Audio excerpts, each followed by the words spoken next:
Сергей Миняйло принял участие в церемонии вручения международной литературной премии «Буламарх». Она состоялась в Москве. Руководитель региона поздравил гостей и участников с важным событием в культурной жизни Осетии. Он отметил, индивидуальность народа заключается в его истории, культуре, обычаях и традициях.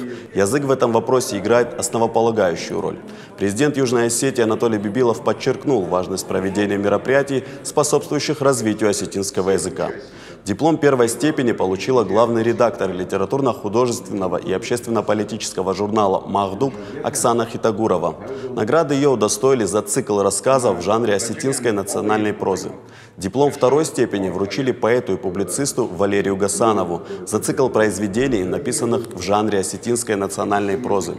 А диплом третьей степени получили Любовь Джоева и Мария Кадалаева за существенный вклад в развитие музыкально-поэтического искусства и популяризацию осетинского языка среди молодежи.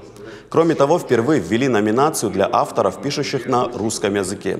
Специальным дипломом наградили Александра Тихонова из Омской области за книгу стихов на вечном наречии.